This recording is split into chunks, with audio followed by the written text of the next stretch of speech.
Hello and welcome to the Vergecast, the flagship podcast of AI mode.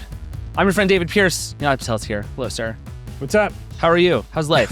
I'm good. You had an electrician come into your house today, and you explained this to me as, I have an AI vignette. I have an AI vignette. What is happening? Tell me what's going on. So we got solar panels at the end of last year. You know, we chased up all the Biden tax credits we could get. Sure. So we leased an EV and we got solar panels. And now the government pays me to charge my car. Sorry. I know you don't want to, Donald, but you're doing it. You are the deep state now. You're paying me to charge the car. Yeah. The way the net metering works out and the blah, blah, blah in New York State, they pay me to charge the car. This is all great. The problem is Con Ed is a utility and it is bad in the way that it's bad. And sometimes they don't get it right and you have to call them and argue with them about net metering. Great. And so to do that, you need the data from your solar panels to be accurate. I discovered the data from my solar panels not accurate. I was losing arguments. I hate losing arguments.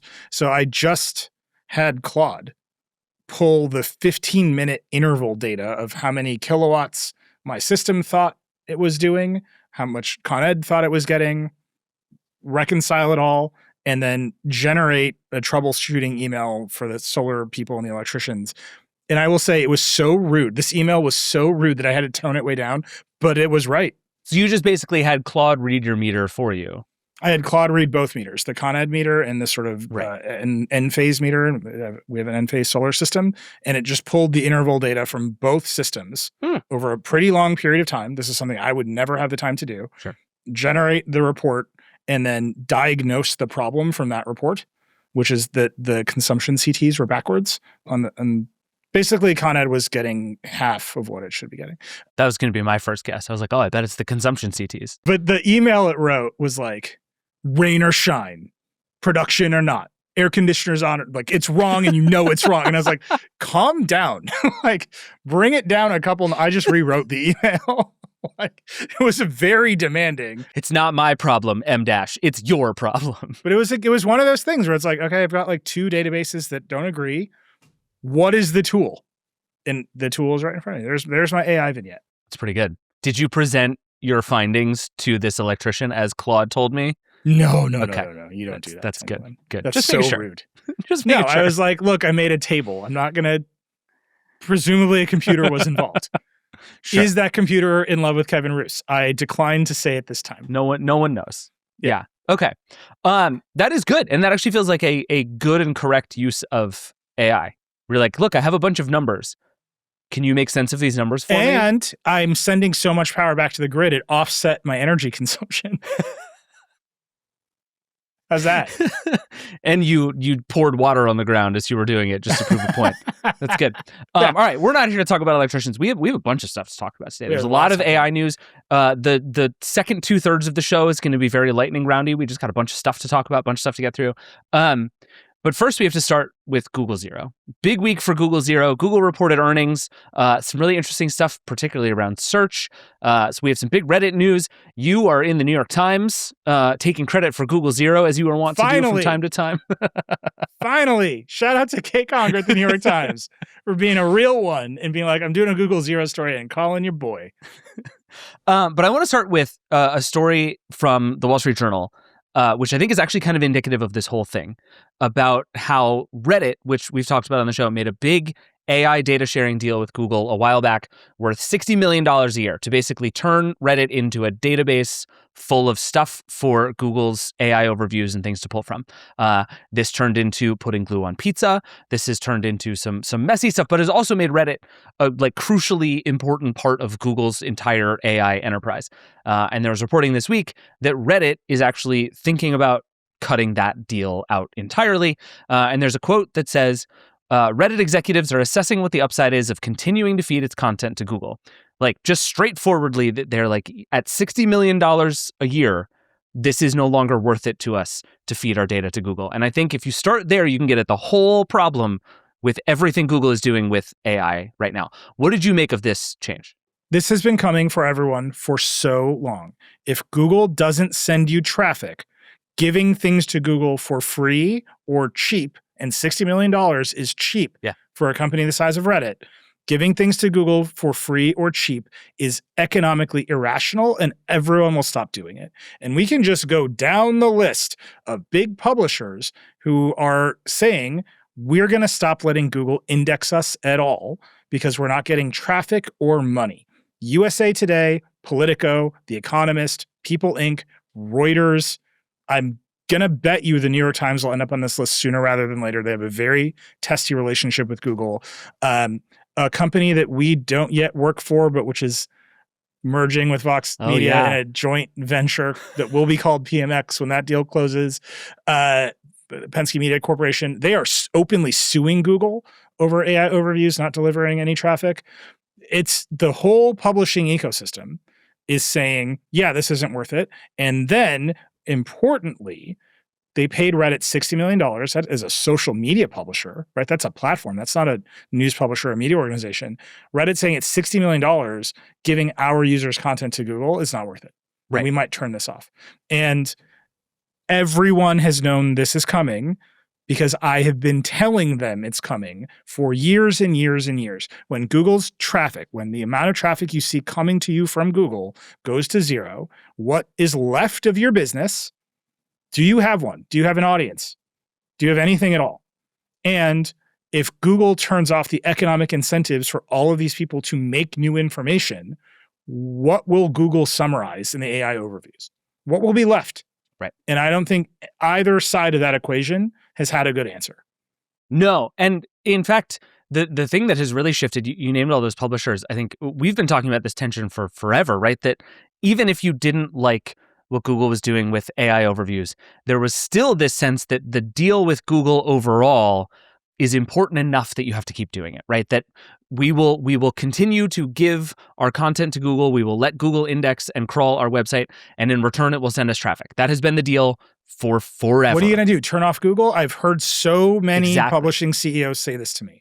What are we going to do? Not have Google traffic? And this has been Google's trump card because you can fight ChatGPT, you can fight Claude, but you can't fight Gemini without fighting Google search. And this is, I would say, a matter of concern for people who are worried about monopolies in this country. It's also just a foundational problem for all of these people. Google has tied these things together that if you want to not be crawled by Google's AI systems, you can't be crawled by its search systems. It's not exactly that simple, but it is fundamentally that simple. It is that simple. I know Neil Vogel, the CEO of People, has said that will result in more antitrust litigation. I'm confident that the European Union, which just fined Google $1 billion for self-preferencing its products in search, they will look at the tie between search indexing and AI training. It is coming for everyone all the time. And, just to make the other argument, I think the publishers have been equally stupid here because they were all hopelessly addicted to Google and they never thought that Google would do anything to harm the web. Right. Most of them did not make other plans. Right. Just straightforwardly, most of these companies did not make other plans. They did not see the asteroid coming at them. Even, as I'm going to say it one more time, I would run around this industry being like, do you see the asteroid? Do you see the increase in the percentage of zero-click searches where Google keeps the traffic for itself or redirects it to its own platform? And do you see what AI overviews will do? I've asked this question to Sundar Pichai, who will happily tell you that the web, per Google's own estimation, is bigger than ever, and Google, per Google's own estimation, is sending out more traffic than ever. And the publishers, and kind of left unspoken all that is, and these idiots didn't do anything about it. Right. And I find it hard to argue with that inside the house. Right? I get why they're all making noise out in the world. Like, you killed our businesses. You should make a lot of noise about that. We're going to turn off Google search. We're going to turn off indexing because we owe you nothing. Right. This was never really an economic relationship. We're just turning you off. Goodbye. But inside the house, it's like, guys, you did nothing. Like, you saw the problem and thought you could do nothing to solve it. Sure. And here we are at the end of that road. Because I think that belief that there was something fundamentally mutually beneficial that would keep being mutually beneficial just persisted in lots of industries for way too long, right? The SEO business has been reliant on this for a very long time. And it makes a certain amount of sense. Google invented search advertising, the greatest and most lucrative business in the history of the internet. And it worked as long as it kept sending a lot of traffic to websites. This was the whole idea. People will go, they will click the links, everything will get better. And Google had incentive to grow that and to make more people click the links. People had incentive to make more content that ranked highly. This actually was, in a certain way, mutually beneficial. it got very messy as Google ate the advertising business and lots of things became complicated. But that basic idea that we give data to Google and Google gives us traffic in return seemed like it was relatively immune to problems because it worked for everybody. Because on the other side of that is an incentive to make new information for Google to index and surface. Right. And if you don't have that in Google search, what do you have? Right. And I think everyone keeps conveniently forgetting that Google also owns and operates YouTube. And so Google's source of new information is YouTube. There was just a Google core update. That's what they call it when they update the Google search algorithm. Every recent Google search core update has basically boiled down to, and now we're going to rely on YouTube even more. Yes. Right? The idea that they will summarize YouTube videos or drop you directly into the part of the YouTube video that most clearly answers your query. There's just a bunch of, oh, they had a hedge against us. There was a hedge against publishers and social media and all this stuff, and it was always called YouTube, and here it is. Yep.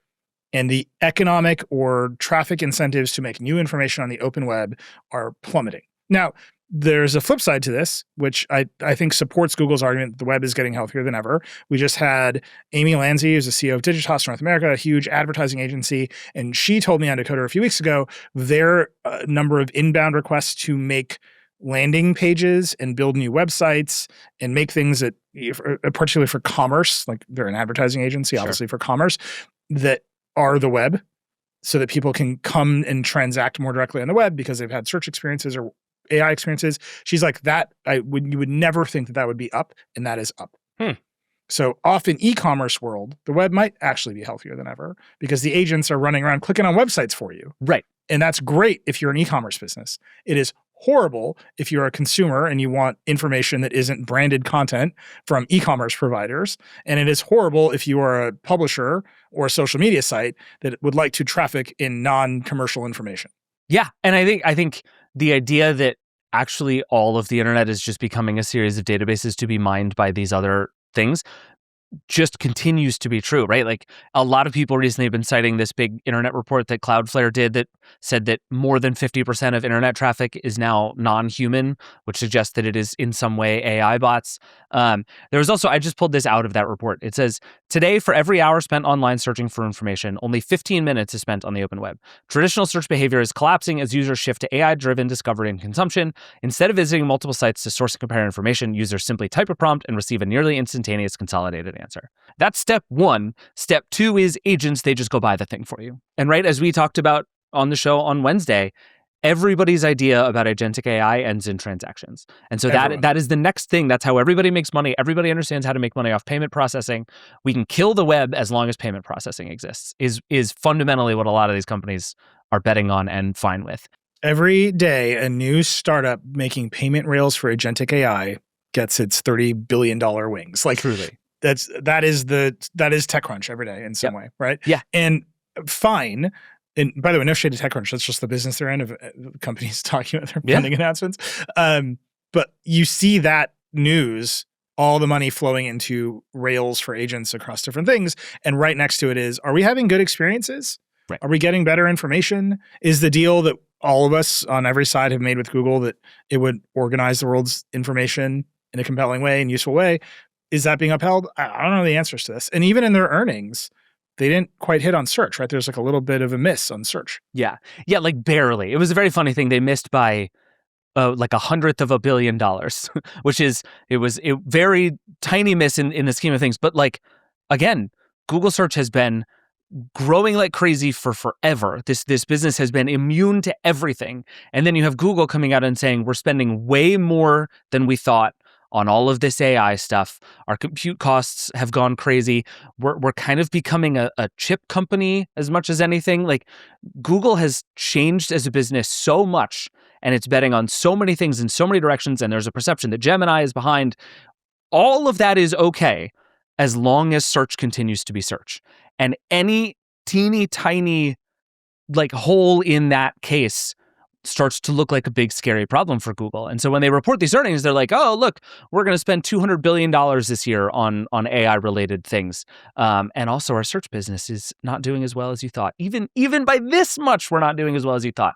And everybody panics because it's clear, and Google even alluded to this in their earnings call, that they see some pain in the transition to basically how do we make money from AI? Because, surprise, they don't know, because people don't click the links. This is what I mean, right? Like when I search best lawnmower, Google relies on the fact that a lot of people will click the link to the sponsored site for the lawnmower. And if Google has built a thing that has trained people to not click any of the links, it has a problem. Like Google is creating a world in which its own best business model doesn't work anymore. And Google will tell you that people click the links. And I can tell you from my own experience and from all of these publishers and from fucking Reddit, people aren't clicking the links.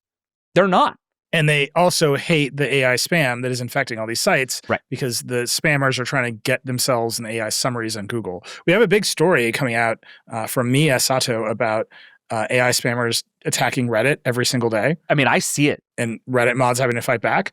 I'm really excited for that story. I think that's going to come out next week. But you see, the problem is the incentives to put information on the web are getting away from Google in real ways.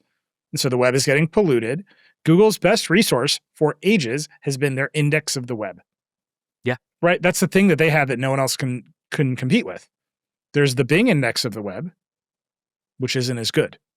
No one else has an index of the web, right? That can compete. So Google search was the dominant winner. Right. And because they had the best index of the web, the Google search interface was the dominant winner.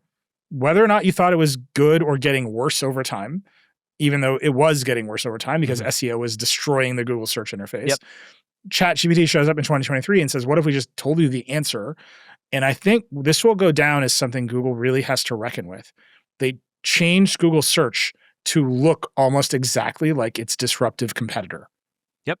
Right? So you enter an AI overview, now you're just chatting. That is exactly the same interface as ChatGPT. It's exactly the same interface as Claude. It's exactly the same interface as Grok. Everyone is just giving you answers in pretty much the same format, stealing all the same information in exactly the same ways. Now Google isn't differentiated because it doesn't have the best interface on top of the best index. It has the same style of output as everyone else. Right. Yeah. What are you going to do? And that index isn't getting better. It's actually getting more and more polluted with AI Slop. Right. And it's potentially going to start hemorrhaging some of the actually useful sources of information who no longer feel like it's a good trade. It like you can just see how this starts to turn on Google in kind of a death spiral-y kind of way, that the worse Google search gets, the worse it will get. Do you know what I mean? Like that I believe, the answer, and here's my optimistic case. The answer for all these companies is to start paying for information in a way that keeps that information away from their rivals. Sure. So if all the publishers quit letting their sites get indexed by Google, the first company that will show up on their doorstop is OpenAI. Mm-hmm. You don't want to be indexed by Google? We will pay you a bunch of money to be indexed by our new web search agent, which will do whatever it's going to do. Great. You know who will pay more money is Google. Sure. They have more money. They're a more stable company. They can probably make the economics that work in different ways. But that is, I think, good for the ecosystem. But then you're putting yourself in the same position that Reddit is in now, which is to say we've given you all of this data, and what you're giving us back is essentially neutering the traffic to our site. No, what they're saying is what you're giving us back is not enough money. Maybe. But then what you're arguing is at the end of this road, everyone is just in the business of providing stuff to AI indexes. And I think that is bleak, and I hope that's not the answer, but there is probably money on the way down in that answer. And this is the thing that every publisher is going to have to stare hard at right now, right? Is do we want to take the money out on the way down, like in the way that a lot of people took a lot of money from Facebook to make video that no one ever watched and it all eventually fell apart? Do we want to do that again, knowing that at the end of this, we have essentially obviated ourselves out of business by training people to use a different product to access our information? Or do we need to completely pivot the way that we have thought about what our thing is and how people find it and access it, which for 20 years has not been the media's strong suit? Yeah, David, you've met these guys. You know which one it is. I'm like, Google Zero is coming. And they're like, no, it's not. That is 5 years of my life. I started a news startup in 2019, and one of our very first conversations, a very important person who I will not name said, what if we don't even have a homepage? Who needs homepages anymore? And I don't think we've learned a single lesson as an industry since that meeting in 2019. My one piece of tiny pushback on this is they all did just get burned, right? These organizations, they've all gotten burned. Yes. The thing came true. The thing they did not want to believe would happen absolutely. The traffic numbers are pretty staggering. There's a chart in that Wall Street Journal story showing how much people's traffic are down, and it's like it is the sort of thing that it has become absolutely unignorable for everyone in this industry. You might say that Google traffic has gone to zero. Somebody should really there's a term, traffic zero, maybe we'll call it. What do you think? But it happened, so now they got to do something. Yeah. And if the outcome here is it is economically viable to employ people to make the raw information that gets fed into AI engines that people use to summarize it all, at least there's an economic incentive to make new information. Right now, there isn't really one. Like, the information itself isn't valuable unless you're selling something. And the whole world being lists of great products to use on a hiking trip sponsored by REI is just the bleakest shit possible. Yes. So if we do get to a place where in some roundabout way of payments, reporters exist, that might be fine.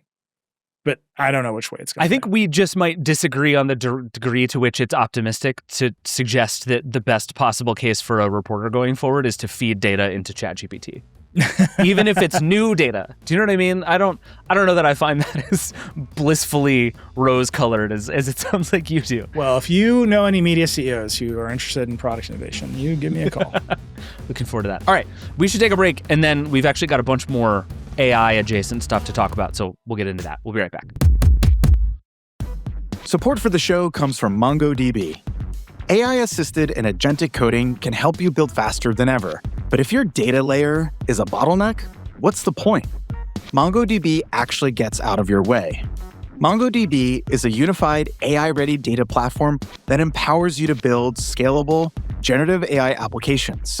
It eliminates the need for separate, specialized vector databases by combining a flexible document model natively with semantic vector search, full-text search, and real-time operational data.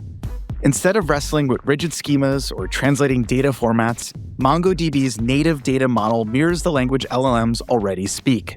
Plus, MongoDB gives you the flexibility to ship at the speed of AI. The ACID compliance lets you sleep soundly at night and scales to handle massive Fortune 500 workloads. Developers have a word for that kind of reliability. Actually, 5 words. It's a great freaking database. Start building at mongodb.com/AI. Support for the show comes from Rippling. Retaining your best employees should always be top of mind, especially if they are in high demand. And while it's impossible to predict the future, Rippling AI can help you identify who might be a flight risk. That's because Rippling AI is built on your live global workforce data, giving you full visibility into your business and the ability to stay ahead of the curve. Say you want to retain top talent, just ask Rippling AI, who are my top performers this year? And instantly receive a workforce report highlighting your top employees with supporting data like recent performance reviews and engagement metrics. But it doesn't stop there. Rippling AI can turn these insights into a proposed retention strategy, including a recommended 10% spot bonus for top performers. All you have to do is tap confirm, and the spot bonus is added to next month's pay run. So don't settle for AI that's all talk. Head to rippling.ai/Verge and get AI that turns insight into action. That's RIPPLING.ai/Verge. Sign up for exclusive access today. All right, we're back. So we have a bunch of AI news to talk about. There's no sort of big broad theme here, but just a bunch of stuff going on. We should talk about it. But Neil, I genuinely need you to explain this first one to me, because either there is something about this story I don't understand, or I am going to melt down in an aggressive way on this podcast in a couple of minutes. Can you explain what happened between OpenAI and Hugging Face this week? I do like the way to say Hugging Face a lot. Hugging Face, a company I don't know anything about. What actually is Hugging Face? Hugging Face is like a platform to store AI models and it's like GitHub for AI. Okay. And that really implies that people know what GitHub is, but it's the Vergecast audience. So, yeah. Do you know what I mean? It's a place to put things for AI. It's a place fun. to put things and collaborate on AI stuff. Okay. And lots and lots of people use it, and it is a central source of truth in the AI community. So there's Hugging Face. OpenAI is testing GPT 5.6 Sol on cybersecurity benchmarks. There's one called Exploit Gin, and they basically said, go figure it out, find a solution for it. And the model broke out of the sandbox it was in, and it went and broke into Hugging Face and stole the answers. This is as reductive as it gets, but it stole the answers to the test. And it's not supposed to do that. Hugging Face says its own AI agents detected and stopped the breach. They're now trying to spin this as a partnership, where this is actually a partnership to solve it. Who knows? But they're investigating everything. They're going to bring it to some kind of conclusion. And you really have to either believe that the models are so capable they can evade OpenAI's own systems and that we're all in danger all the time, or that maybe Hugging Face, it was too easily breached. There was no social engineering, which is like a good and important thing to note. Sure. If you're the sort of person who cares about the model, like tricking the CEO of Hugging Face inputting his password. Yeah. Okay. But here's the summary here. In one example, the model chained together multiple attack vectors, including stolen credentials and zero-day vulnerabilities, to find a remote code execution path on the Hugging Face servers. It stole the answers for the test. Okay. How much do you want to overreact to this? Is like it is up to you. Can I tell you my personal choice? Yeah. A lot. How is this not like a screaming 5-alarm fire about what these models are capable of and what they can do? Hugging Face is saying, oh, isn't this adorable? They came and hacked our system and stole the answers, even though we were just trying to prevent them from doing so. And OpenAI is like, oh, look, how adorable. We hacked into and stole their information. And it's like, and we're just supposed to think this is like a normal, okay occurrence because everybody is just trying to laugh it off and pretend it's fine. This, to me, is absolute disaster on all sides. This means Hugging Face has a problem. This means OpenAI has a problem. This means these things can do the things that they keep promising us they can stop them from doing.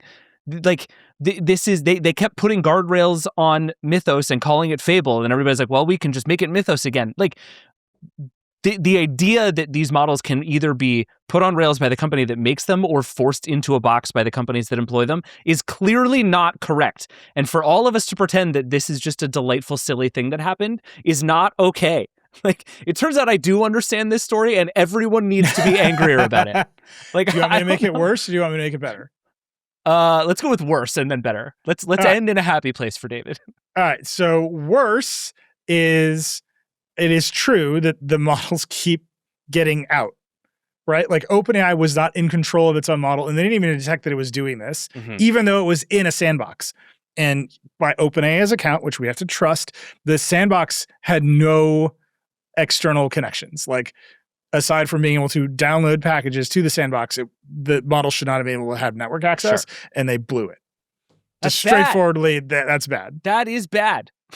And so we gave it nothing and it did it anyway. It's not good.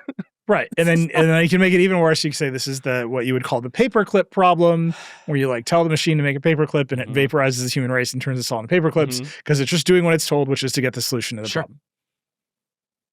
Which, by the way, it cheated. I mean, I do want to point out that it cheated on the test. It didn't look at the problems and solve the problems. It was like, I can probably steal the answers, and it went and did that anyway. So this is all bad. Yeah. Okay, here's how I can try to make it better. Okay. This model in the testing environment had no guardrails at all. So it would not be the model that is deployed to any normal people or any normal customer outside a very select set of security researchers or whatever we're going to come to in whatever regulatory framework we'll eventually come to. So it is true that OpenAI, this all happened, but this model is the guardrail-free model. I don't know if I made this better. So what you're saying is this will all be fine once we have a completely rational and thorough regulatory system for artificial intelligence in this country. Like I said, I don't know that I made it better.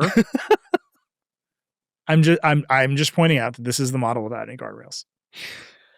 If I'm this if I'm the CEO of Hugging Face, am I not sitting in my office going, gosh, it's good that Sol didn't decide that the best thing to do was burn my office down in order to get, like, how is either everybody is lying and these things are vastly less capable than we think and everybody is just trying to make marketing moments out of cybersecurity disasters, which is weird, but sort of a thing, or everyone should be more alarmed by this than everyone seems to be. And I really think both of these companies are trying to pretend that this was not a terrifying overreach by an AI model and a terrifying lack of protective ability by Hugging Face. And everybody has real incentive to try and save face here. So they're trying to just like lock arms and laugh it off. this feels bad to me. Maybe I'm missing something. If I am missing something and you are a more sophisticated AI person than I am, I would love to hear from you. Vergecast@theverge.com. Tell me why I shouldn't be at like complete run around the neighborhood screaming levels of panic about this, because this is where I am. Enough with this one. I'm feeling bad enough as it is. Let's move on to another AI thing that frankly won't work nearly as well, which is that Substack added an AI detector to theoretically figure out which of your many newsletters have been written by AI. I should say it's powered by Pangram, which we had a whole Vergecast about last week with Jake Kastronakis. Really good. Pangram is sort of the one tool in this space that most people seem to agree actually works at detecting AI. My immediate reaction to this from Substack is just kind of what a self-own to have to roll this thing out on your platform. But what do you think about this, Nilay? All the distributors of content, all the platforms, if you will, are stuck in a trap where they're getting flooded with AI slop. Mm-hmm. And many of the platform owners are also purveyors of AI or invested in AI companies or have taken an investment from VCs that are heavy on AI, and they're stuck in the middle. Right? If you're Google and you run YouTube and YouTube is being overrun with slop, you have the finest of lines to walk. You cannot say the output of Google's AI tools are bad, but everyone hates the slop. Meta is caught in this trap. Substack, the startup, I have a lot of feelings about Substack, but all their VCs are like heavy AI guys and undoubtedly publishing AI slop. This is the challenge for every platform right now, is you have to somehow embrace the fact that AI is coming and people want to use AI in whatever way they want to use it, and people hate the slop. Yes. And you have to detect it and you have to tell people to turn it off. And what are you going to do? And they keep trying to pretend that it's not about getting rid of the stuff that sucks that no one wants, but it's about transparency and helping people understand the difference. Like here's a quote from Chris Best, the CEO of Substack. He says, "The core problem is not people using AI or the quality of its output." Strong disagree, but let's keep going. "The problem is when there is a mismatch between a reader's expectation and reality, especially when they unwillingly invest their attention in something with no human thought on the other end. That's cloud fishing." I want to say, cloud fishing is an excellent term, and kudos to Chris Best and Gotta Substack. throw one to Chris. He and I have beefed, but I'll give him cloud fishing is excellent, and I will use it. This is not correct, right? Like the idea that actually what people want is sort of separation of two good things is not at all actual reality. What people want is a way to not have AI in their feeds. It is people don't want an AI feed and a not AI feed. Sora did a really good test of if people want an AI feed, and the answer was they don't. Meta did a really good test of whether people want an AI feed, and the answer was they don't. People want a non-AI feed. And all of these things are designed to get AI out, but for all the reasons you just said, they can't say that. And they're stuck. Let me ask a question of you and by extension, Chris Best, the CEO of Substack. He's here right now. I can get him. What is an automated system to delete content that people find offensive, if not content moderation, Chris? Would you call that content moderation? Uh-huh. Would you say that it's weird that you are more permissive of outright racism and Nazis on your platform than the output made by Claude? Oh, boy. The core problem is not people being Nazis or the quality of their output. The problem is when there's a mismatch between a reader's expectation and reality. You can just put it all right there. What are we You just describing? can. Is it content moderation? Yeah. Is it the ability to detect certain kinds of content and make sure it does not find an organic audience because the people don't like it? This is a really interesting question, actually. So Substack relatively famously has been very hands-off on this front. And famously to my face. Famously to you. Yeah. A clip that has been seen by every person on TikTok at this point. But look, I sincerely, I think reasonable people can disagree on how Substack should moderate the people who write newsletters on its platform. Feel that way however you want. Sure. The idea that it was actually willing to take a step this drastic, and in a time like this, with technology like this is a drastic step to say, we are going to loudly announce that something is AI, is a big step. What do you think it means that Substack actually pushed over the line to say we are going to do this in a way that they have not been willing to before? One, I am not as high on Pangram as everyone else is. Okay. Whether or not they can actually detect AI text at scale over time using more AI, just a big question mark. I saw a thing on Threads the other day that was like, here are 12 prompts to make your AI writing sound less like AI. See what I'm saying? And it's just like, oh, right. This is the cat and mouse game forever and ever and ever and ever. This is just one problem. Maybe more existentially and more depressingly, the market has spoken, and it is clear the market will reject AI content more vigorously than it will reject outright racism and outright sexism. I don't know how to feel about that, right? Like, maybe you should just let it all ride. I have a lot of feelings about Substack just surfacing Nazis over and over again, which is a problem that just keeps repeating itself. Yep. And just to be totally blunt, Substack has built very, very good content moderation systems. They have them. They're not hands off. Yeah. They have them for a lot of reasons. They have them for copyright infringement purposes. They have them because there is some stuff they will not put in their recommendation system. They've built it all. It's all there. And now they're using it to filter and moderate AI content. They just added another category to their existing content moderation infrastructure. And the market has not demanded that they use that infrastructure to moderate like outright racism. And maybe that's just the internet. Maybe that's the world we live in. Maybe that's 2026 and dark woke is going to make its comeback whenever it makes its comeback because pendulums do swing back. But this part of the information ecosystem is much more tolerant of one thing than another. And I do think it's very notable that an ecosystem that will tolerate some horrible speech seems to have no tolerance for AI.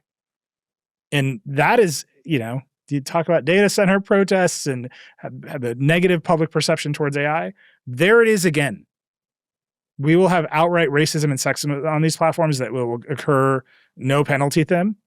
And the usage numbers will keep going up. Yep. They will steal all of your information. They will invade your privacy. All that stuff. Targeted advertising will come at you. They will have problems with children and all the stuff that they do. None of that hurt them. But people hate AI content so much that we're going to build in the filters. Huh. Yeah. Can I offer you the funniest possible counterexample? Sure. What if you did this in the exact opposite direction? That's what's going on at Prime Video at Amazon right now. So there's this great Reuters story that we quick posted about earlier this week, basically saying that they're going through a big reorganization of the way that Prime Video, the actual platform, works, and rethinking the way the homepage works, rethinking the discovery systems, the personalization systems. And apparently Jeff Bezos himself has shown up and demanded, from what it seems, just more AI. He says, do more AI to it, to the Prime Video team, appears to be what's happening here. Like make the vibe code the interface? No, I think what's happening is they seem to be wanting to make it much more AI programmed in a really interesting way. Like use more AI, presumably Amazon's AI, to do more personalization, to do more algorithmic recommendations. Presumably there will be 1 million powered by Alexa things on that. I don't know. He just there's a thing we posted that there's an image that Prime Video is using to promote Death Race 2000, which is very obviously AI generated. So maybe that's the future too, where we're going to get personalized posters for every title generated with AI. Like this really has like Sergey Brin coming back to Google and demanding to AIify everything energy to it, where Bezos is like, take Prime Video on AI.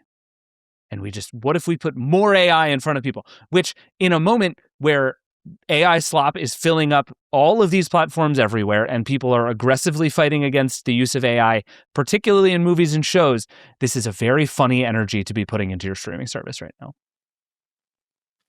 There's a Lauren Sanchez joke here and I can't find it. And maybe I don't want to. Maybe the future of this is every one of the posters is AI generated and Lauren Sanchez is in every one of them. she's flying a helicopter over. Yeah, right. I'll set that aside. You can send me the jokes if you want. It does have the AI has a marketing problem energy to it. People would like us better if we would just show them more AI, which I hear from every corner of this industry. And it also, there's probably some amount of Prime Video's interface is already just like a carnival. Sure. Like it's already just trying to sell you so much stuff. It might as well just try to sell you some more stuff. Amazon has always just been the least concerned about taste or class in its video streaming interface. Very much so. Like, it is just the most capitalistic hellhole that has ever existed in the history of television. And so, of course, he's like, I don't know, use AI to do more recommendations of the last thing you saw on Amazon.com and make that shoppable. I could not tell you what this actually means, but it's very good that it's just going to be loud and stupid all at once. Yeah. And maybe that's the joke. Maybe. I do think there is a real energy behind a lot of this stuff that suggests all of these people think that all we need to see is more examples of how AI is already making our lives better.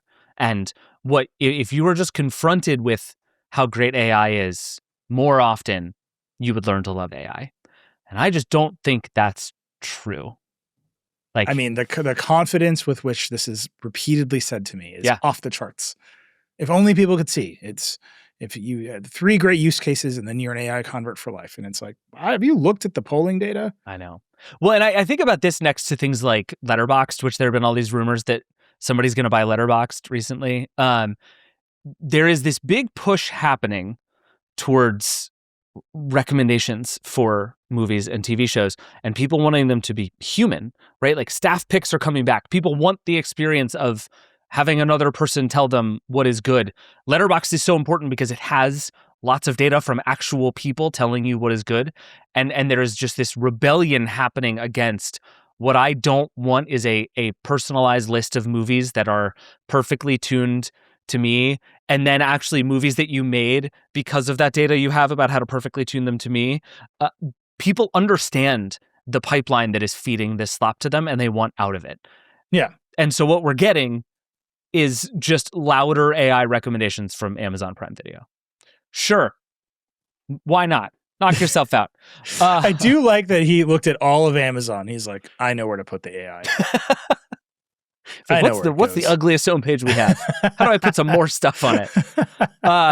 Do you want to talk about this Meta AI detection system before we go? I know you love an AI detection system. Do you want to talk about this one before we switch gears? I mean, it's the theme of our little segment here. Is can you find it and can you kill it? Can you predator the AI? Yeah. Could Content Seal, Meta's tool, have stopped 5.6 Soul? I'm gonna say probably not. No, definitely not. So shout out to Jess Weatherbed, who's on our team. I long ago told Jess that her beat was creators and creativity and creative tools, which in the age of AI has meant she knows more about the systems to detect AI content than almost anybody alive. Yep. Apart from the people who are making the systems. But I think that she knows more about these systems than the people who made Content Seal at Meta. You can go read her story. She has spent more time reporting on C2PA and Content Authenticity Initiative and Google's Synth ID. She is in the weeds of these things. Yep. Her reporting is great, and she saw that Meta was announcing this. And I think we have the only story that's like, what? Because she understood that the only rational response is what. So the entire industry is basically coalescing on Google's Synth ID, which is an invisible watermark over images and videos that is pretty hard to strip away. And a lot of people want to use Synth ID. So Apple's going to use it. They announced it at WWDC. OpenAI is going to use it. There's another standard called C2PA that promotes content credentials. Meta's on the board of C2PA. So is Google, right? So is Google. Yeah, I mean, these are like evolving. There's a lot of complication about how they work together. It doesn't matter. There's just a lot of this going on in the world already. Standards that exist. And a lot of the arguments for these standards are they needed to exist, so they exist. We're all going to use them. They'll all get better. Right. And importantly, they're only really valuable if the distributors of the content, if the platforms use them. Right. Which is an important reason to only have a couple of standards. Right. So everybody understands that all the images are being labeled the same way, and then the content provenance is being labeled the same way. Like, it doesn't matter if you open up X and you don't see the label. Then it doesn't matter if the standard exists or not. And maybe X will never show the labels. And like, here we are. This is the whole problem with these standards. Anyway, Meta introduced a new one called Content Seal. And it does not work with any of the existing standards. It doesn't work like Synth ID. Meta has not built any of the tooling for people to detect it. Meta's own detector is rate limited. So even if you get images that are labeled in Content Seal and you try to detect them, they will stop you. And partially this is for security, so people can't reverse engineer it. They're not using it on their own platforms. It's malicious compliance. This is like Stellantis making hybrid Jeeps to sell gas Jeeps in Europe. Like, it is that thing exactly. It's the Ferrari Luce of content standards. Brutal. Do you know what I mean? Yeah. Like, look, we made an EV. We're so proud of it. It's to get around EU regulations. 100% what Content Seal is. Super cynical. Meta answered some of the questions on the record, didn't answer some of her other questions on the record. Why are we doing this instead of using the already existing standard? It's because Meta does not want its AI images to get detected and filtered by other people's systems, which is what will happen if you give people the tools to turn the AI off. Yep. And I think Meta is also not super eager to filter it in its own systems. Like, Adam Mosseri has been on the record saying we don't want to filter out AI content, that they are also, like Substack, interested in letting you know what's what, but not letting you filter it out. And if you actually do a good job of telling people what's what, they will filter it out, and they will demand a way to filter it out. And so Meta is actually, in a weird way, sort of incentivized to not have a system that works. And this is a particular problem for Instagram, because every photographer of any note, he uses tools that now have a bunch of AI in them. Not even necessarily generative AI. If you use denoise in Lightroom, you're right up against the line of what AI is, and you should probably label it, because the AI is inventing some pixels, but it is just denoising an image. Yeah.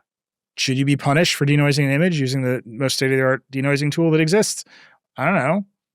I truly don't. I do it without any regard for anything anymore. Like, maybe.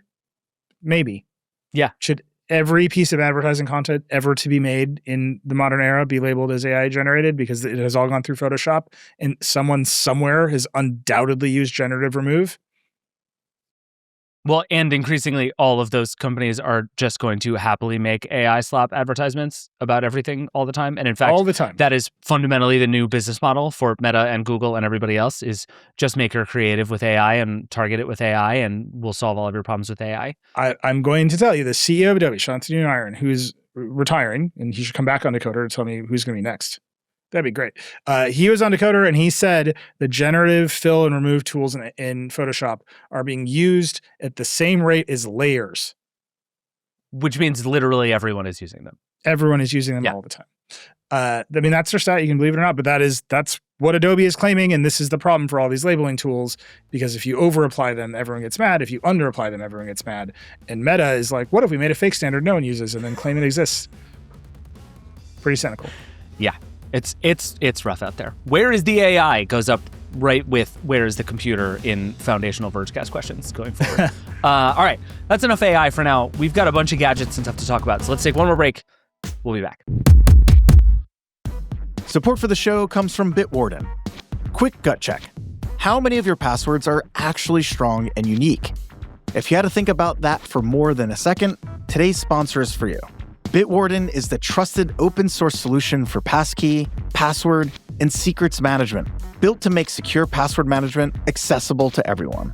With its free forever plan for individuals, you can create, securely store, and autofill strong, unique passwords across all your accounts and devices, so you never have to remember dozens of complicated logins or rely on the same password everywhere. It also makes signing in faster by securely autofilling passkeys, passwords, payment cards, and identities on virtually any device. Behind it all is end-to-end encryption that helps protect your information from phishing attacks and data breaches. Get started with a basic free plan for individuals or protect your business today with a free trial. Visit bitwarden.com/Vergecast to get started today. Support for the show comes from Upwork. I have bad news for you. There's just no way to grow your business if you're doing everything yourself. But I also have really good news for you. Upwork is a one-stop platform to find, hire, and pay expert freelancers. It gives you fast access to specialized talent across more than 125 categories. That covers everything from web and software development to data and analytics, to marketing, business operations, and more. With Business Plus, you can access the top 1% of talent on Upwork. And with AI-powered shortlistings, you'll get matched to the right freelancer in under 6 hours. That means you can hire with confidence and get started quickly. It's free to sign up, and posting a job is easy. Visit Upwork.com right now and post your job for free. That is Upwork.com to connect with top talent ready to help your business grow. That's UPWORK.com. Upwork.com.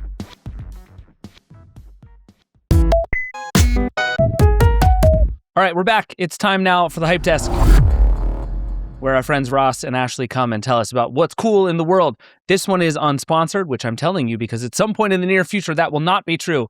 But for now, it is unsponsored. And today it's just Ross. Ross, welcome back. Yo. Welcome to Flavortown, buddy. Welcome to Flavortown. How you doing? I'm Guy Fieri. Diners, drive-ins, dives, devices. We got it all. Anyway, now we're getting sued. Diners, drive-ins, dives, and devices. There's something there, you guys. There's something there. This is your hot one, so you're welcome. I'm dying. We're going to take all that sponsor money. We're going to pay it directly to Guy Fieri. What are we doing here? Guys, if you'd like to sponsor us, that'd be great.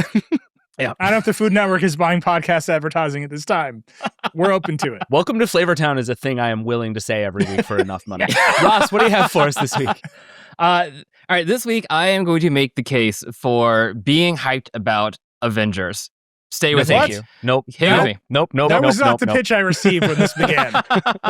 Okay, so let me back up. This week, Marvel has finally released the first public trailer of Doomsday, along with ticket pre-sales for both the standard theaters and Infinity Vision, which is its kind of IMAX-like premium large format. They can't get IMAX, so they made their own, basically. Wait, can we just can we just pause on this for just yes.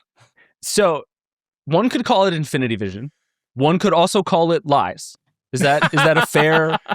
Well, to me, IMAX right now is like an ever escalating series of lies. Right, like there's like proper IMAX, right. And there's like fake IMAX, and there's like levels of fake IMAX. Yep. Then there's Zack Snyder IMAX, which is just 4:3 grayscale on HBO Max. I don't know, man. Go ahead. Tell me what Infinity Vision is. Go ahead. We are all learning IMAX formats in real time as we're trying to get Odyssey tickets. Mm-hmm. Infinity Vision is, though, just to go to that real quick, it was announced in April during CinemaCon, which is where all the theater owners get together to get presentations. This is Disney saying we are making a certification program. It is premium large format. It's going to give you that kind of like exclusive IMAX-like experience. They're obviously not saying IMAX. But it's not out yet. Certification is kind of in the works. We know there's going to be 75 such theaters in the US, 300 international, which kind of sounds like a lot, but to your point, you have almost 2,000 IMAX or IMAX-esque designated systems worldwide. So it's a smaller footprint. This is what I mean by it's like true IMAX is what, 40 theaters in the whole world? Something like that. It's 41, which is a number that I have seen lots of places recently. Everybody is all of a sudden very aware of the map of 70 millimeter IMAX theaters. Very much so. But we haven't seen it in action yet. We're not going to, I think, until September. September is when Disney's gonna re-release Avengers Endgame Encore, which is in-game plus a few more minutes of footage, a new post-credit scene, because, of course. Didn't you say you were gonna make a case? I am going to make a case. I gotta get to the Infinity Vision. I can't justify Infinity Vision, but I will justify Doomsday. Because the trailer's out, and I think there's a lot of takes on it, particularly online, where that's kind of meh, it's nostalgia bait. But I do want to just do the numbers argument real quick. The trailer had over 500 million views in the first 24 hours, which is the second largest trailer debut of all time. More importantly, though, it got $16 million in ticket pre-sales in the first 24 hours. That is the third biggest pre-sale since COVID, behind only the Spider-Man films. I do think the online reaction is pretty meh. I think the trailer reaction is in many ways justifiable. Trailers should be an art form, and this is not what I would call a piece of art. We got a great comment on the site about the trailer that was like, Marvel has done the impossible. They've made a whole movie about people looking at things off camera, which feels exactly correct about the trailer. It does, because the trailer in many ways feels like homework, right? It's like, remember this? Right, it's Ready Player One, the Avengers experience. Yeah. Do you remember this guy? What about this guy? Do you remember this guy? Listen to this music. Needle drop. This guy? Like the whole... And at the end, another guy appears. Yep. Oh my God. Let's not forget, it's Robert Downey Jr. practicing this kind of faux Eastern European in-universe called Latvian. It's a Latvian accent. Sure. But yeah, it is a lot of people. And I think what Marvel's doing in many ways is kind of like the kind of regressive nostalgia bait. You love these people. Chris Evans is back. We don't know why. He just is. Robert Downey is back. He's something.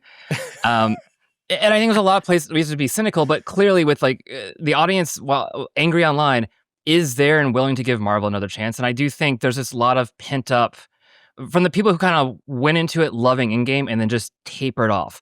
And I'll admit, I'm one of those people. I sat through 29 hours of Marvel movies and live blogged it for The Verge. I was just at AMC theaters in Upper West Side, losing my mind and then writing about it and getting paid to write about. So first off, thank you for that. It was wonderful. It was a great experience for everyone. Wonderful. I've lost 3 years of my life on the other side, but whatever. We made the content machine go. But I do, I think I'm hopeful that, and the reason they're going back to nostalgia bait is because this is hey, just forget about everything that's happened in the last 5-6 years. We're going to go back and kind of cap off not just the Marvel MCU, but also kind of like that Fox X-Men kind of like, let's just remember that happened and kind of give it the proper send-off. It's a real let's remember some guys kind of energy. It is. I just want to point out they already sent off the Fox X-Men in Deadpool. That literally that movie was like goodbye to this. Well, so wait, so this is actually my question. There was about a this. montage sequence at the end that was literally goodbye to this. Russ, I think they ran Time of Your Life. They did actually. Yes, they did. You It's very can't good. come back from No, time. but- You can't ungraduate from high school. Neil, at first they killed half of them, and now they're back. Like they can do anything they want. Well, okay, but Professor Xavier has died on camera for a film like 8 times at this point. wait, I'm so sorry. The argument that I heard here was they did a fake IMAX, and a lot of people watched this trailer.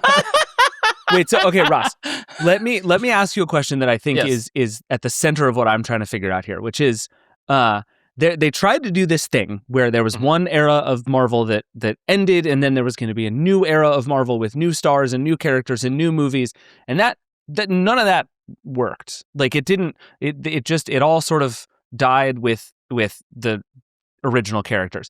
And this movie seems like a good idea in the sense that it is an admission that first era everybody liked and kind of nobody came along with them into the second era they were trying to build. So they're just going back to the first thing. They paid everybody a lot of money to go make the old kind of Marvel movie with the old characters that everybody liked. It's probably going to work, right? Like this, it feels sort of cynical and sad that this is what it's come to, that like it turns out everybody liked Robert Downey Jr., so we're going to give you more Robert Downey Jr. Is it as simple as that? Like we're just going to pretend that the sort of second era post all of these characters didn't exist and just go back to them again at much higher salaries? Their salaries, Jesus, $500 million to do 2 movies. Unreal. Congrats, Robert. Congrats. I think there is in an extent, there is a little bit of that, and I don't necessarily think it's terribly a bad thing, right? This is not a movie that's designed to win an Oscar. Sometimes the theater experience is just spectacle, right? The Odyssey is a good movie, but it's also just a spectacle. And I think in many ways, that's what Avengers is being set up to do. Just go have fun in the theaters and enjoy this moment.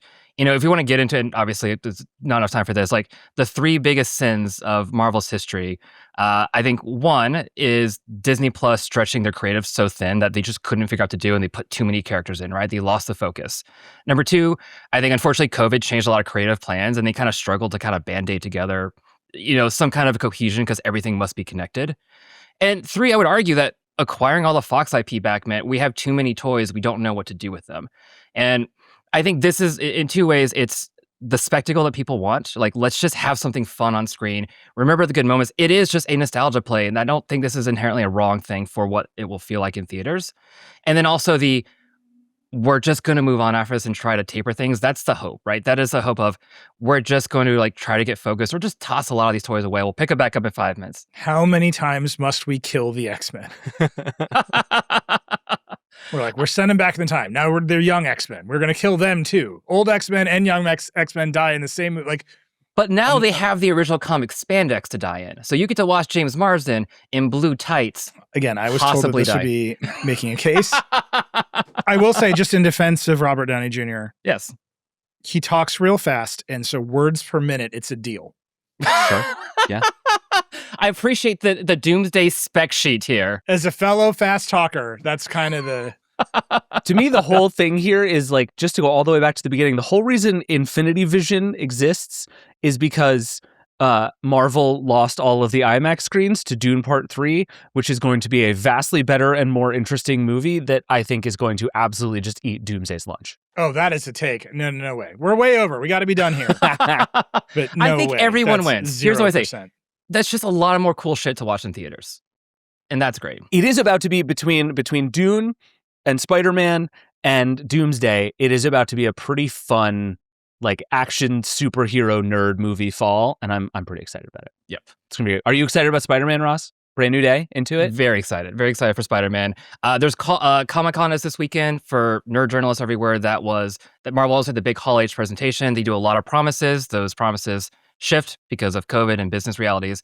But it is going to be just interesting to see like how Marvel does it. Kevin Feige currently is on an apology tour for a lot of the stuff they've done before. This is their positioning of trying to be the underdog going into it. I don't think that necessarily works when you're a company this big, but I do think it is interesting to kind of watch the tea leaves and see, you know, there's enough people here who are willing to give you that chance, and let's just see if you can actually deliver on it. I love the optimism. And just so everyone knows, if you pre-order tickets for Avengers Doomsday now and then the movie is terrible, Guy Fieri will personally refund you your ticket money. He's going to sponsor this show by buying everyone tickets to Avengers Doomsday. It's going to be amazing. I did always wonder what would bring The Verge to its knees, and the Guy Fieri lawsuit was a dark horse. Here it comes. I'm ready for it. This is the way I always wanted to go. All right, Ross, good to see you. Thanks for coming. Cheers, y'all. All right, now it is time for America's favorite podcast within a podcast. Brendan Carr's a dummy. Brendan Carr is a dummy. Brendan Carr. Brendan Carr is a dummy. Brendan Carr. Oh, yeah. All right. Brendan Carr is a dummy. That just gave me very intense, and I mean this is a compliment, day rave at a Vegas pool energy in a way that I really enjoyed. Oh, I had Lowrider Cruise. I think that's roughly the same energy. It's in there. You're like you're bouncing up and down in a Camaro. I'm like kicking it in a cabana. Camaro. Yeah. Your knowledge of lowrider culture is completely just like offensive. I don't even what. I'm very sorry. That theme remix was from Chris Swick, who said, this is a very good part of this email. He says, no AI was used. Not a fan of AI. Everything was done in GarageBand. Big fan of GarageBand. We love to see it. That's very good. Neil, what did Brendan do this week? Brendan, man. We actually have a clip this week. So if you'll recall, last Thursday, President Trump gave a sort of rambly, incoherent late night speech about election interference. Sure. You know, and then he referenced a bunch of documents. Everyone looked at the documents, and even the New York Times was like, "President lied about documents," yep. Which is like a big step for them. Like, none of it made any sense, but the thrust of it is that the elections were interfered with, and he should have won in 2020, even though that all happened, and he was in charge of the government in 2020, which is just a real fact no one can hold on to. Yep. Who was the president in 2020 is a real question that the Republicans of our country cannot deal with. Which has led to a full week of John Ossoff TikToks. Have you seen these? Just him grilling people about whether Joe Biden won the election in 2020, and everyone obfuscates, and he just asks them the question. It's very good. Anyway, so that was a speech. Many networks covered it. Many did not. Even Fox News the next day basically was like, well, that happened. That was weird. And they moved on to the next thing. Anyhow. As is their right. Right. They have First Amendment rights. They are news programs. They're also just like I think in Republican, and also just like in the Republican Party, this is not a winner. No. Like relitigating 2020 is not a thing they all want to do. It doesn't win them elections. In fact, sometimes it loses them elections. Anyhow, some networks covered the speech in prime time. Some networks didn't. NBC and ABC did not. Okay. NBC and ABC are broadcasters. Guess who loves to infringe the speech of broadcasters?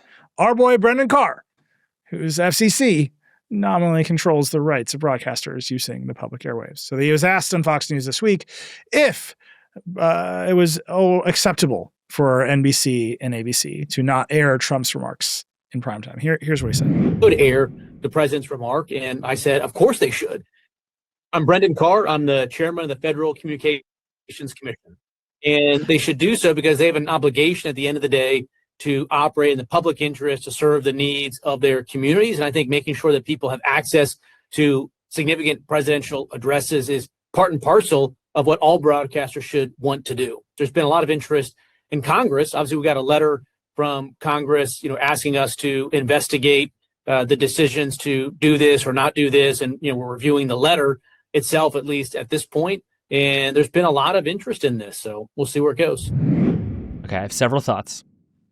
By all means. Thought number one, Brendan Carr recorded this video on like an iPhone 3G from the quality of the thing.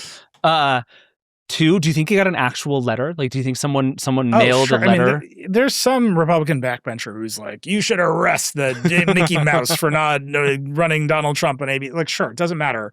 This is all just like pretext to, can I punish you? Right. For speech I don't like? This was thought number three, is that this is very much reminiscent of Brendan Carr saying we can do this the easy way or he can do this the hard way. It's very clear he has no moves here. Like, he's not shy about saying what he's going to do when he thinks he's going to do something. But in this case, he just kind of gestures at it. He's just like, we're going to look at this with sort of a meaningful look on his face, which is very Brendan. I mean, he can definitely incur costs and launch sham investigations. Sure. And bring the wrath of the federal government down on various speakers for not uncritically rebroadcasting the president's remarks on election interference. Do you want to live in a country where definitionally the government says it is in your interest to listen to the president? No. That's not the country I was raised in. Being able to ignore the president is one of the great joys of being an American. Being able to just openly be like, no, I'm choosing to never listen to you. Is maybe the only quality of being an American that we all share. It's a very funny time to remember that, like, we mostly didn't used to think about the president. Yeah, screw that guy. Who is he? Get out of my face. Shut up. I don't have to listen to you is the most important thing. And right next to that, if you listen to what he says, being able to provide access to the important presidential addresses is certainly in the public interest.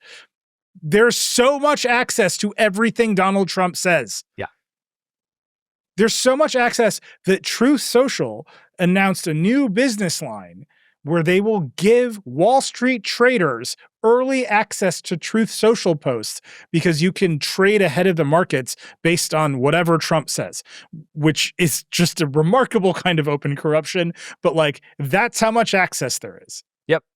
You have to make a pretty big case that not carrying a speech on the broadcast airwaves that no one is watching is not in the public interest, even though everyone who might otherwise receive broadcast television almost certainly has a phone with YouTube on it, and they're just one like sideways glance away from receiving this address on all of the millions of other places that are carrying it. The reason that he's doing this is to make it so that anyone who has a big distribution platform is scared of the government's power to restrict speech, and that includes the internet platforms. And mark my words, he will find a way to go from broadcasters to the internet the second it's proven that he has any power over the broadcasters. Yep. I mean, you can see how this turns into Brendan Carr being mad that this speech wasn't the first thing on YouTube's recommendations page for everyone on YouTube in the United States. You can just see it. Right? You open X and it's that we love what Elon's doing with Starlink, and we love that when you opened X, the president's speech was right there. Yeah. We really wish TikTok would do that, and we're going to call our friend Larry Ellison and make sure that happens. Mm-hmm. Like, it's just, you know what your phone runs on? The public airwaves. You can see where he's going. Anyway, that's been Brendan Carr as a dummy. Brendan, if you want to argue against the points I've made here, or just come on this show and introduce yourself in 240p, you're welcome to do it. You're welcome to do it. We can send you a camera. Mm-hmm. You appeared to not have access to the latest and greatest in technology. I would welcome the opportunity. Anyhow, that's been Brendan Carr as a dummy, America's favorite podcast in the podcast. Brendan Carr is a dummy. It always just ends in the right. I exit that headspace during that, and it's very helpful. I'm told, by the way, we got a shout out at TrustCon, which is like a trust and safety conference where people really care about free speech and how platforms moderate. So I appreciate that. Amazing. The Brendan Carr is a dummy cinematic universe is open to all. We love you here. I have a Ramageddon update for you. It's bad out there, Eli. No gadgets are going to be for sale ever again. So Framework, the PC manufacturer, I think one of the companies, frankly, we at The Verge are like most excited about. They're doing a lot of really interesting things in really interesting ways. Reached out to a bunch of people who pre-ordered the Laptop 13 Pro, which I would say it came out, I think, in April. By all accounts, probably Framework's most exciting, most mainstream laptop ever. People are pumped about this thing. They reached out and said essentially that they had gotten a cost update from a memory supplier that was, quote, more than double that of the prior inventory. And not only have prices gone up, but in fact, they didn't have the configurations for everybody. So they've now just changed the amount of memory that they're shipping to certain people because they're like, we have enough memory modules to ship all of the PCs that have been pre-ordered, but we don't have enough of every SKU in all of the right configurations. Wow. So they're actually having to reconfigure people's computers in order to be able to ship them to them. And the prices are going up. They're offering people the chance to cancel and get full deposit refunds. So anybody who wants out of this deal can get out of this deal. But basically, there is a strong chance that you are not going to get the computer that you pre-ordered because Framework literally can't make it for you because of Ramageddon. Also, prices have gone up. The one with the 16 gigs of memory and 512 gigs of storage, a very sort of mainstream configuration, went up $100, and the mega one with 32 gigs of RAM and a terabyte of storage went up $800 from $2,099 to $2,899. This is just where we're at. And this to me is another fascinating turn in this one because we've gone from everything is vastly more expensive to a certain set of devices is no longer economically feasible to make, which is starting to kill low-end phones, and I think it's going to start to come for more stuff, to literally the combinations of storage and memory and CPU don't exist in the way that we need them to anymore. And so basically you're left to pick parts out of the bin and try to sell them to people is essentially what's available to people. And this is what Ramageddon is doing to everybody. This is so depressing because I think Framework is such an interesting company and people were so into the ideas of these products. And we've talked a lot about how all of the increasing costs might put pressure on repairability. Mm-hmm. Framework, that's the whole game. Yeah. Right? These are super modular computers. You can repair them, you can fix them, you can upgrade them as they go. They should be the solution. And they are getting crushed by the problem. That sucks. It does. And I think our commenters have been kind of mad at Framework for basically not being able to satisfy all of its pre-orders based on the theory that, you have a lot of pre-orders, you should have made sure you had the inventory for it. And that's fair. It's also just completely not how the world works. All of these companies operate at much slimmer timelines. Nobody is storing giant warehouses full of laptops for months on end just in case you get the pre-orders, which is not how it works. And then on the flip side, companies big and small, like Apple is going through this now where the RAM that is made available to you is basically some dude calls you and says, I have this much RAM, it costs this much, do you want this? Seriously, this is what we've been hearing from companies, that the deals don't exist. You get a list of available products and a price, and you say yes to it because you don't have any choice. And up and down the scale of these companies, this is what has happened because so much of the supply and so much of the demand has been allocated elsewhere, particularly to AI uses. This is just what has come for every company. And I think I agree that it would be great if Framework had a way out of this, but I find it very hard to be mad at Framework. This is the symptom of what is happening to everybody else too. And it's a real shame. I don't think anyone has really contended with what an AI backlash supercharged by people being mad that they can't buy PCs looks like, or like gaming PCs. Yep. Or that the cost to buy a GPU for entertainment purposes. Like, once you start screwing with people's free time in that way with like their entertainment, like the backlash only gets worse. I've been thinking a lot about GTA 6 in this way because we're running at probably the biggest game release of the last decade, and a lot of people are going to want to game and buy new consoles and upgrade systems and make sure that they are ready for this thing as it comes out. And they're all about to be confronted by just absolute disaster anarchy in front of them. Which good. That ties well into GTA 6. It does. That's true. We're going to live GTA 6 in the world. Have you ever stolen a police car to buy a new GPU? Well, GTA 6. No, they're going to take the RAM out of the police car. That's true. Police cars do have an awful lot of RAM in them now. They're doing a lot of surveillance. What's your next lightning round item? It fits right in with our theme here, which is everything's Love it. getting expensive and weird things are happening because of it. Okay. So, we're heading into Apple season here. We're expecting touchscreen Macs, new iPhones, maybe a folding $50,000 Ultra. Something's going to happen. Yeah. It's all going to be very expensive.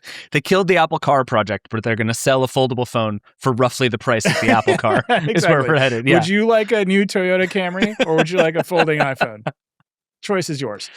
Apple is rumored to be handling this with a new upgrade program that will bring lease-to-own pricing to the iPhone, the Mac, and the iPad. And then right next to that is some code reportedly found in iOS that would let Apple cut off virtually all of the apps on your phone if you miss your payments. Boy, is that dystopian. Yeah, there's a real the first thing in there. You kind of had me in the first half. You know what I mean? Where it's like that seems okay. I think people should be moving more towards we own our gadgets than we rent our gadgets from a large company. But especially at this moment, the idea of having some kind of cleaner upgrade system is all fine. But then you throw in, and if you miss a payment, Apple will become the repo man and take your phone away from you. And this gets bleak super, super, super fast. Yeah, so it's called Partner Finance Lock, which is an incredible name. It would prevent you from erasing or selling devices that are in restricted mode if you have payments to whoever your partner that you're financing it with is. And it will block all the apps except for phone settings and the App Store, which is very funny.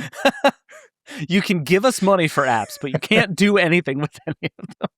I was really hoping you were going to say it blocks everything but the journal app, so you can write down what a bad person you are. That's the only prompt in journal. Is Siri, AI will not prompt you into feeling guilt for missing payments. Exactly. It's part of Find My. It hasn't been announced. We don't know if it's going to ship, but you can see where Apple's taking this. Yep. Right. And even leasing. Sure, right. Right now there's iPhone financing, there's upgrade options. Most financing is, people understand it. You cut the price of the phone into 24, 36 installments, you pay them monthly, and at the end of it, you own the phone. Yep. Leasing is Apple's going to take the phone back, so you pay a lower rate to own part of the phone. It's very much more renting the phone, really. Yeah. All of this is to ease the impacts of payments, but then also make it so that people don't just steal the phones. But do you want that level of literally credit checking on your phone, disabling your phone, except for being able to browse the App Store like a little kid, it's like Scrooge. Your hands up against the toy store window. If only. I wish I could download HBO Max, but I simply do not have the resources. It's bad rough. News. And then the other thing is the upgrade, the Apple upgrade thing will reportedly be for basically only higher end devices. There's some evidence that the base iPad, the Apple Watch SE, the MacBook Neo will not be included. So it's very clear. We talk a lot about Apple's constant interest in moving you up the price scale. This is a way to do it that makes it slightly more palatable, because they're like, well, you just pay over time. Sure. Pay every month. If anyone's ever shopped for a car lease, you know that the push to the top trim, because it's only $10 more a month, is Totally. It's always sitting there. Yeah, I think this is bad. The answer to all of this Ramageddon stuff should be own your stuff and keep it longer, and you should have more control over your technology, not rent things from companies because they're cheaper. I'm going to find a way to hack into your phone and tell it that you're leasing it from me, and just put you in partner finance lock from time to time. If you could lock everything on my phone but the journal app, that would honestly make my life vastly better. I would bet you partner finance lock is more effective at controlling screen time than Apple's actual screen time or parental control features. Oh, for sure. That's the key, is buy your kids an iPhone, and then when they use it too much, just don't pay for it anymore. We really fixed good. it. That's really good. I'd like to not pay for this iPhone between the hours of 6 p.m. and 10 a.m. Choice. Just be late on every payment. It's good. I have another phone to tell you about. Can I tell you about a phone? Did you see this thing, the Light Flip, this week? No. We have a new flip phone. Oh, this looks sick. This is what I'm saying. The Light phone, they've been making stuff for forever. Kai Tang, one of the co-founders, is going to be on the show next week. That's going to be really fun. They've been at this for a very long time. And Neil, the reason I bring this up to you is because A, they made a flip phone and it looks blocky and futuristic and kind of out of the Matrix, and it looks so sick. But also, when I asked why they made this phone is essentially the Light Phone 3 turned into a flip phone. So there's a 2.8 inch screen up top, D-pad and number keys on the bottom. Very simple phone, not designed to do all that much. It's a light phone in flip phone form. But I asked him, why did you make a flip phone? Why make this? And the thing he said to me immediately was because we kept talking to people who had our phone and they said, I like everything about it except people see it and think I'm using a smartphone. I need something that doesn't look like a smartphone. I don't want to be seen using a smartphone. That it has become a status symbol in some of these communities to not be using a smartphone. And the form factor of a flip phone has become, in a very real way, a status symbol, not a symbol that you're a loser who can't afford a smartphone. It's totally inverted.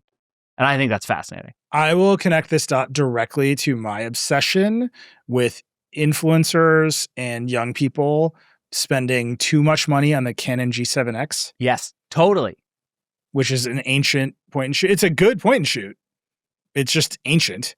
And then I watch, because I'm obsessed with it, I get a lot of videos of people like screwing with the settings. And the setting they always turn on is turning on the flash, which is choice. Yep. And it's because firing a flash at night makes your photos look good. And then you can do it. And then you're like, point and shoot photos are better. And you just like fall all the way down the rabbit hole. Yep. I love this unbundling that's happening. Right. The whole smartphone was convergence, and now there's a little bit of divergence happening. I love it. Can't get enough of it. I think it's great. This phone is $299, which I think is probably the right price for it. You can also pay $39 a month to get the phone plus lights service, which they seem to think a lot of people are going to do, that as a secondary device to a smartphone, that price might work for a lot of people, which I think is really interesting. I have gotten so much feedback from people who are into this phone, included like on our staff, out in the world, in our comments. There is something about like, what if we made a very sexy red, kind of blocky, futuristic looking flip phone that people just immediately understand? There's something about it that just works.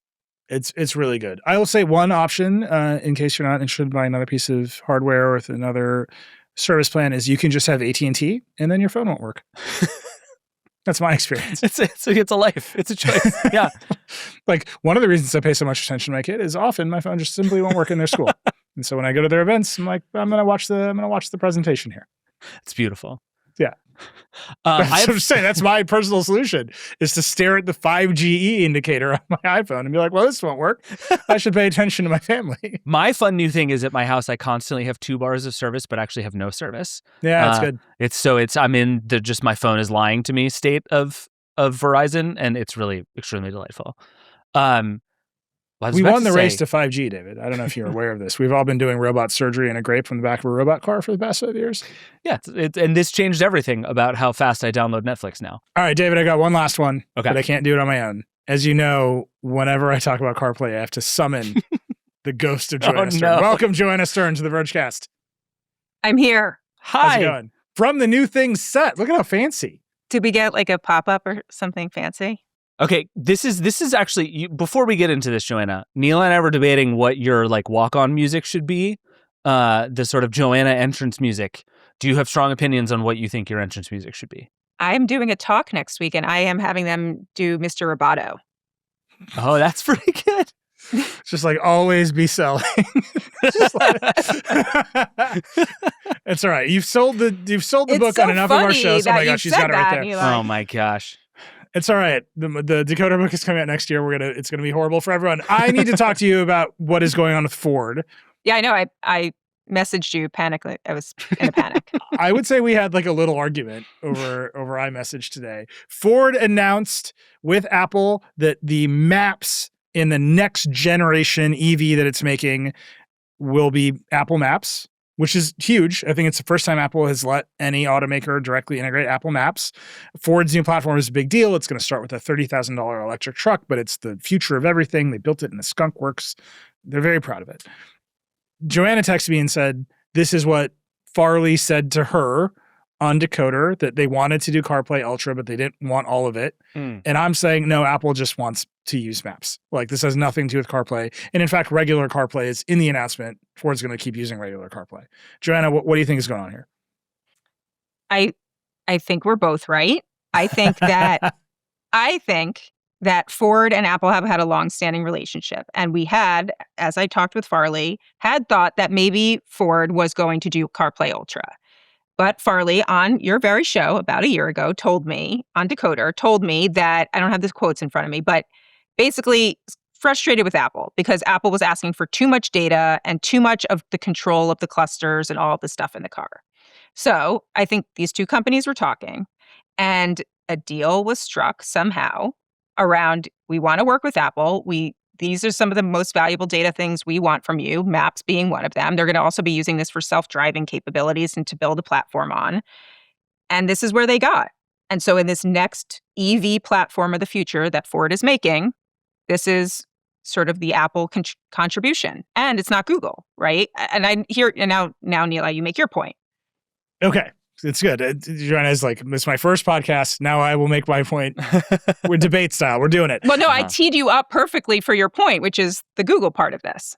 Yeah, I mean, the back and forth here is that these big smartphone vendors have tried to get ever more deeply integrated into cars. Right. Google has made some headway, right? A bunch of cars run Android Automotive, which is a whole operating system that just runs. My GM EV runs Android. It runs Android 12 on Intel, which is not great, but that's what it runs. Which you think is better than CarPlay, just so everyone's clear. Nilai's out on CarPlay and in on Android 12. That's a thing. That's a thing you should know about Nilai. I don't want to be held to that. I'm going to say that it is effective at letting Gemini turn on Spotify and doing Google Maps navigation, which is what we prefer, and that is fine, right? Whatever. Apple did CarPlay Ultra, which is a very complicated system that works in a lot of different ways, and mostly car makers have rejected it, right? I think you can get CarPlay Ultra in Aston Martins, which is fine, because if you had ever looked at Aston's existing user interface, you'd be like, get this out of my face. And I think Aston was like, we don't want to spend money on this. They announced it in Kia and Hyundai vehicles. That was a year ago. There's not even a glimmer of this shipping. Yeah. And in fact, new vehicles from that brand have a whole system that they've built in other countries already. So like they're moving ahead on their own. It just doesn't seem like the smartphone makers are getting traction taking over the cars. And I know Ford was like, we have to have CarPlay in our cars. That's our big differentiation against GM. We're going to have it. Why would I compete with your phone? And I think they did not want everything that came with Google. And I personally think Apple was just happy to get a paying customer for Apple Maps. This is a big, expensive product that does not make them any money. And I think that ultimately it was Apple was this. They were saying, hey, look at CarPlay Ultra. This is great. And Farley and his team were like, no, we want some parts of what you want, but we don't want you to control everything. And so this is where they got. Yeah. I don't think my take is wrong. We'll see. If someone from Ford wants to confirm this on or off the record, please call me. There's a part of this where the maps for where are the EV chargers, we're going to enter a destination. It will tell you how much battery you'll have at the end, and the charging stops along the way is very important. There's a lot of apps that can do it, but you need that in the vehicle, especially for EVs. And then there's the autonomy part where it's not these maps that are really helping the cars drive themselves, right? There's like another class of very high resolution maps and systems and sensors that actually enable autonomy. And this doesn't seem like anything to do with that. And it's also unclear how Blue Cruise, which is Ford's autonomous system, will fit into it. So I just think Apple essentially got nowhere with CarPlay Ultra. As an existing, I'm a Mach-E driver, and I still don't know what I'm doing about my lease that expires next month. But the existing maps in there is terrible, truly terrible, not usable. So that is why I have CarPlay. And I go between Apple Maps and Google Maps. But that is fundamentally what Ford is just saying here is like, we are done. We are done trying to do this. We have chosen Apple here that has made a special deal for us versus Google. I mean, they're the only ones to get this. This brings me to my theory about this as someone who does not interview car CEOs. This doesn't matter at all. This relegates Apple Maps to being like a slightly better version of the TomTom navigation that shows up on your rental car that you immediately get rid of because you plugged your phone in. This is like having a little bit of navigation, but no other features solves no problems. Everybody's still going to plug in their phone and just do CarPlay. What is even the point of this? No one's going to use this. What maps do you use when you use CarPlay? I go back and forth between Google Maps and Apple Maps. I think Apple Maps is better at navigation. Google Maps is much better at place data. But I'm going to use either one over the thing built into my car because I have to plug my phone in anyway. True. But in the future, and this is what Ford is at the disadvantage of, is it doesn't have the Tesla, and it even doesn't have what Rivian's doing, which is the self-driving component to this. And so Fair, eventually, when my, not you, David, we're not sure what kind of car your car of the future is No still your one minivan knows. that you're driving right now. That this is going to be even more important. And so I think that's what Farley's trying to say is like, we can't do this on our own. We needed to team up with someone that has this great maps data. We are still going to do some autonomy. There's a big autonomous announcement to this. Apple's our partner here. Oh, our story just got updated. As for breaking news, we have a statement from Ford about autonomy in our piece. Apple is not building Ford's self-driving technology, Ford said in an email. Ford is developing our next generation ADAS in-house through Latitude AI, their wholly owned autonomy subsidiary. Apple Maps will be an important mapping enabler. This is what David is describing. They need a map. Apple sold them a map. Apple gets to make some money on maps. It was previously making no money and threatening to do advertising in maps. I bet Google wanted a whole bunch of Google stuff and Ford didn't want to give it up. Yeah, so Google's like, we're going to train our own cars off of this. And Ford said, no, thank you. Yes. It will be fascinating to see if any other car makers start adopting Apple Maps because the TomTom stuff is all bad. Right? Like, have you driven a Stellantis vehicle? You don't want any of this any near It's bad times. your face. Yeah. The reason I think it works for GM is because GM is just running Android. And so what you get out of the box is Google Maps, which is the thing most people want. And so like they get to cover the first sin here. Again, it's Android 12 on Intel. I have a lot of feelings about it every single day, but it's fine. It just does the job. I know, Joanna, you think you're going to buy a new Ford now because it has? No, it's not Maps? available right now. This is all the prep for the 2027 big reveal that Farley's been prepping for. But my lease is up next month, so what do I do? Joanna, will you come back on the show and the three of us can litigate this decision? I'm serious. Sure. There's a whole Vergecast in Let's Buy Joanna a Car, and I think we should do it. Oh, I have the hottest take for what Joanna should buy next, but we should do that an entire episode of that. It's gonna be good. We should do it live so we can get real feedback. That's my great. plan. Wait, Joanna, real quick, Google Maps or Apple Maps? Which one is better? Tell the people. I have the same answer as you. Yeah. Like I like, and I think Apple Maps looks a lot nicer now. It's a little selfish. And talk about it has good EV data. They have actually already worked with Ford to do the better integration on the EV data. So if I need to charge and I'm doing a long road trip, I'm using Apple Maps. It has way better data. It comes in from the car. The state of New Jersey is not navigable without Apple Maps. That's my hottest take.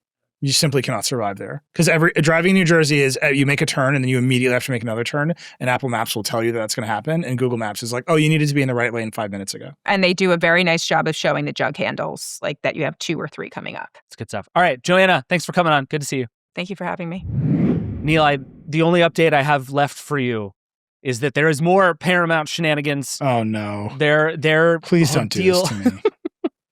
Paramount is trying to buy Warner Brothers Discovery. A judge paused it, basically saying, it seems very much like this is going to be an antitrust disaster.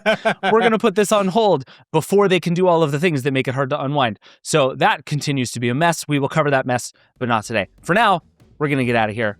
Thank you to everybody for watching and listening. As a reminder, the best thing you can do to support all of this, including all of our shenanigans with Joanna and others, help us buy Joanna a car. Subscribe to The Verge, theverge.com/subscribe. No.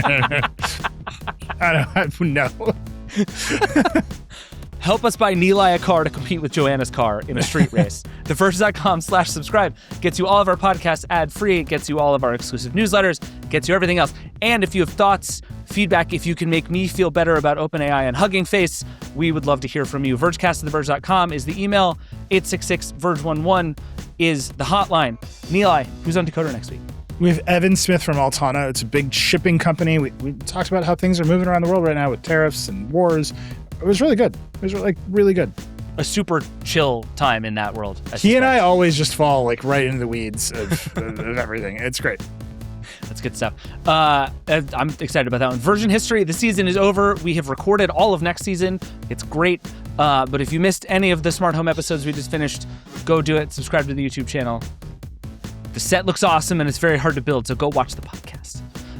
The Vergecast is a Verge production and part of the Vox Media Podcast Network. The show is produced by Josh Kajas, Eric Gomez, Brandon Kiefer, Travis Larchuk, and Aaron LaCasio. We will see you next week. Neeli. Rock and roll.